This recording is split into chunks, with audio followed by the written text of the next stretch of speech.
अस्सलाम वालेकुम viewers, welcome to the students platform.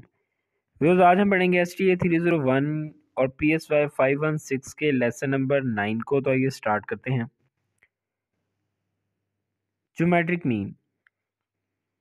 Geometric mean में जितने नंबर हैं उनको आपस में मल्टीप्लाई करके इनकी तादाद का स्क्वायर रूट ले लेते हैं, उसको ज्योमेट्रिक मीन कहते हैं। G is equal to x1 x2 x3, ये सारे मल्टीप्लाई हो रहे हैं और इनका ज्योमेट्रिक मीन लिया हुआ है किसी भी नंबर से, इनकी तादाद से, n यानी इनकी टोटल तादाद। हमारे पास वैल्यूज़ हैं मसलन 2 4 6। हम क्या करेंगे, 2 4 6 को जमा करके 3 से इनका अंडर रूट लेंगे और जो आंसर आएगा वो हमारा ज्योमेट्रिक मीन कहलाएगा। यहाँ पे log g is equal to 1/n log x1 plus log x2 plus log x3 so on, और g is equal to anti log into sigma log x/n। यहाँ पे देखने वाली जो असल फार्मूला वो है G is equal to anti log into sigma log x/n। कुछ वैल्यूज़ ऐसी होती हैं जो बहुत बड़ी, इस तरह की वैल्यूज़ जिनको हम मल्टीप्लाई करके, अब आप कैलकुलेटर पे ये सारी वैल्यूज़ हैं 45 32 37, इन सब को मल्टीप्लाई करेंगे तो वैल्यू इतनी बड़ी आएगी कि हमारा कैलकुलेटर जवाब दे जाएगा। उसके ऊपर इतना आंसर बड़ा हम नहीं लिख सकते। इसके लिए हम क्या करते हैं कि हमने एक और मेथड निकाला, हमने सबका लॉग ले लिया।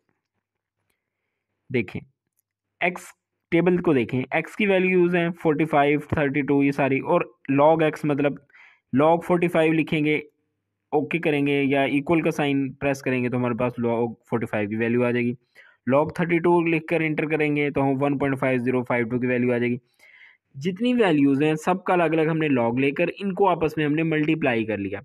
मल्टीप्लाई करने के बाद हमने क्या किया, 9 से इनको डिवाइड कर दिया।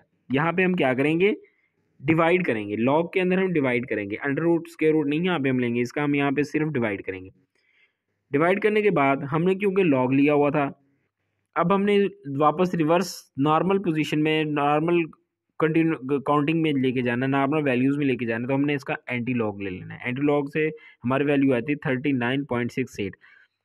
यानी कि ये इन वैल्यूज़ को अगर हम मल्टीप्लाई करें और उसका अंडर रूट लें, स्क्वायर रूट लें 9 के साथ, तो हमारे पास यही सेम वैल्यू आएगी 39.68। अगर आप लोग वाकई आजमाना चाहते हैं तो आप लोग खुद से इसको सॉल्व कर सकते हैं, करके देख सकते हैं।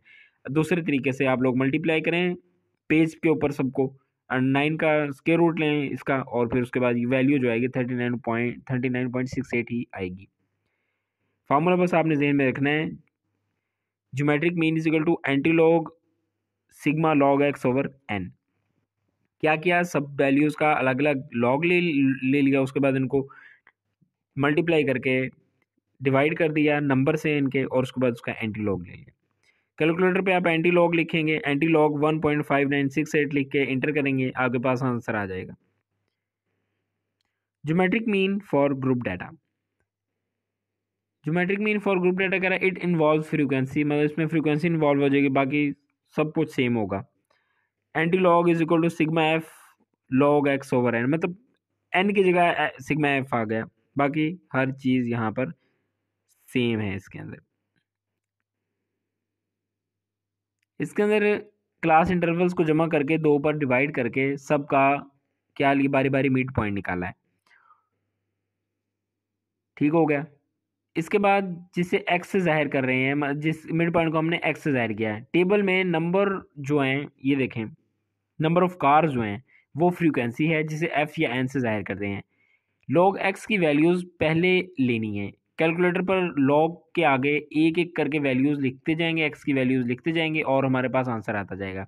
इसके बाद f की वैल्यू को log x की जो वैल्यूज़ आती हैं इनसे बारी बारी मल्टीप्लाई करते जाना है, फिर इनका सिग्मा लेना है या समीशन लेना है। इसके बाद n या फिर सिग्मा f यानी तमाम फ्रीक्वेंसीज को जमा करना है और वैल्यू फार्मूले में पुट कर देनी है। आखिर में जो जवाब आएगा इसका एंटी लॉग ले लेना है।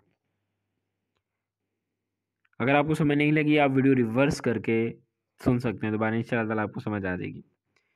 एग्जाम्पल 2 है यहाँ पे, इसी तरह सेम कोई ख़ास फ़र्क नहीं है इसके अंदर।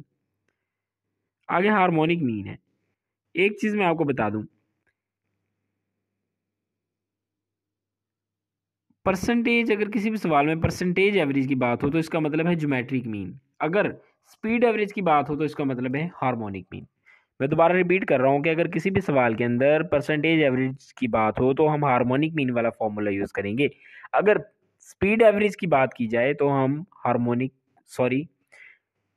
मीन का हम स्पीड एवरेज की दफ़ा फॉर्मूला, और परसेंटेज एवरेज की बात की जाए तो हम ज्योमेट्रिक मीन वाला फॉर्मूला यूज़ करेंगे। Harmonic mean is equal to N over sigma 1/x। Simple सा फॉर्मूला बस जहन में रखिएगा। और फ्रीक्वेंसी की बात आए तो सिग्मा एन की जगह पे सिग्मा एफ आ जाएगा, बाकी वही वैल्यूज़ होंगी। ये देखें, यहाँ पे सिग्मा 1/x है, सिग्मा के साथ हमने एक एफ का इजाफा कर दिया। एग्जाम्पल दी हुई है यहाँ पे, ये सारे डिटेल, हमारा इस एग्जाम्पल से कोई कंसर्न नहीं है। यहाँ पे देखें, एक्स की वैल्यूज हमें दी हुई हैं और 1/x की हमने वैल्यू निकालनी, तो 1/30 1/35 करके सारा वैल्यू जो आ गई उनको जमा कर लेना है। सिग्मा 1/x की वैल्यू आ गई। एन टोटल नंबर है, ओवर 10 ओवर जो जमा करके हमारे पास आया है 0.2488, 40.2 हमारे पास आंसर आ जाता है इसका। ये एग्जांपल दी गई है, यहाँ पे कह रहा है कि average of 10 students out of 20 students हमने फाइंड करनी है। पहले तमाम वैल्यूज़ को जमा करके 10 से डिवाइड कर देंगे तो 10 की एवरेज आ जाएगी। अभी आउट ऑफ 20 निकालने के लिए जो आंसर आया था वो उस 20 पर उसे डिवाइड कर देंगे, वो हमारे पास आंसर आ जाएगा। ये रिलेशन देखें, बहुत इंपॉर्टेंट है। इसके मुताबिक अरिथमेटिक मीन जो है वो ग्रेटर और इक्वल टू ज्योमेट्रिक मीन है, और ज्योमेट्रिक मीन जो है ग्रेटर देन और इक्वल टू हार्मोनिक मीन है। इसको सिंपली वेरीफाई करने के लिए कोई 3 से 4 वैल्यूज़ लीजिएगा, उनका अरिथमेटिक मीन भी लेना, और फिर उसके बाद ज्योमेट्रिक मीन भी और हार्मोनिक मीन भी लेके देख लीजिएगा। ये तीनों इसी के बिल्कुल एज इट इज़ होनी चाहिए, मतलब हार्मोनिक मीन की वैल्यू ज्योमेट्रिक मीन की या तो बराबर होगी या फिर बड़ी होगी। इस तरह ज्योमेट्रिक मीन की वैल्यू भी या बराबर होगी या बड़ी होगी हार्मोनिक मीन के। आगे है मिड रेंज। सबसे बड़ी और छोटी वैल्यू को ऐड करके 2 पे डिवाइड करेंगे, मिड रेंज की वैल्यू आ जाएगी। आगे है mid quartile. Mid quartile range Q1 + Q3/2 mid quartile range है। व्यूअर्स, ये था आपका PSY 516 का लेसन नंबर 9। मैं उम्मीद करता हूँ कि आपको समझ आ गई होगी। जल्दी ही मिलते हैं अपने नेक्स्ट लेसन में। टिल देन टेक केयर, अल्लाह हाफिज़।